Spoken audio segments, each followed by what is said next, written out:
Good morning everyone. কি খবর সবার? কেমন আছো তোমরা সবাই? আমি তো ভালো আছি। আমি প্রীতি, ইংল্যান্ড থেকে বলছি। আজকে তোমাদের সাথে একটা ইম্পর্ট্যান্ট ইনফরমেশন শেয়ার করব। সকালের চা খেতে খেতে আমার 2টা লেটার এসেছে। এই লেটার আমি খুলব এবং এই লেটারের মধ্যে কি আছে, এটা দিয়ে কি কাজে লাগবে, কি কাজ হবে, সেটাই তোমাদের সাথে শেয়ার করব।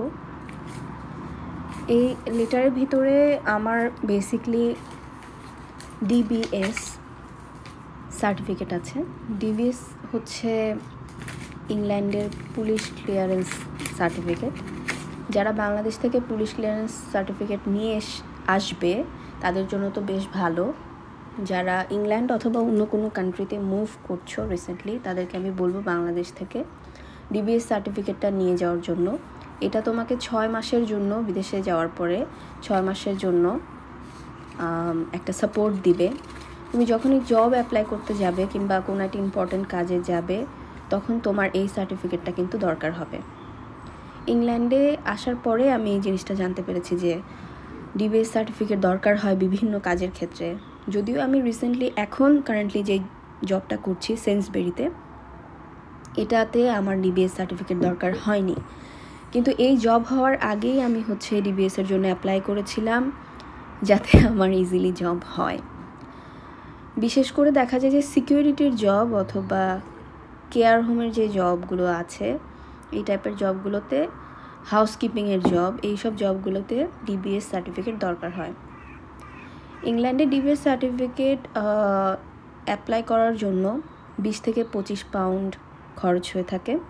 এটা তুমি অনলাইনেই অ্যাপ্লাই করতে পারবে এবং তোমার বাসার ঠিকানা ওখানে অবশ্যই দেওয়া থাকবে। সো ওই বাসার ঠিকানায় তোমাকে লেটার বা সার্টিফিকেট, যাবতীয় ডকুমেন্টস এই রিলেটেড পাঠিয়ে দেওয়া হবে আর কি। তো ওটাই আমি আজকে রিসিভ করেছি আরও 2 দিন আগে, কিন্তু আমি সময় পাইনি লেটারটা খুলে দেখার।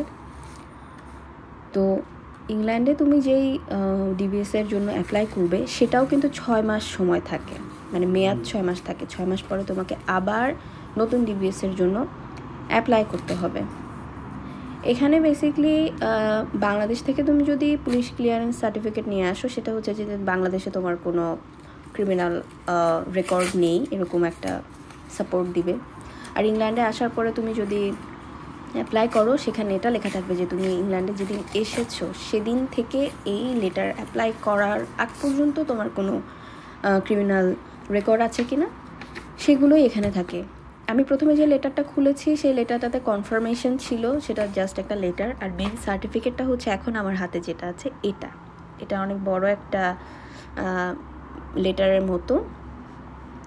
এটা ইউকের যে অথরিটি, সেখান থেকে দেওয়া হয়। পুরো লেটারটা আমি পড়েছি। এটার মধ্যে যাবতীয় সমস্ত ডিটেলস, আমি কোথায় থাকি, আমার নাম, আমি বাংলাদেশে কোথায় থাকতাম, সমস্ত কিছুই ডিটেলস আছে। প্লাস ইউকেতে আসার পরে আমার এখনও পর্যন্ত কোনো অফেন্সের রেকর্ড নাই, সেটা এখানে ক্লিয়ারলি লেখা রয়েছে।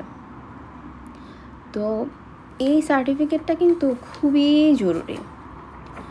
এই যে পুরো লেটারটা হচ্ছে এরকম 1 পেজ।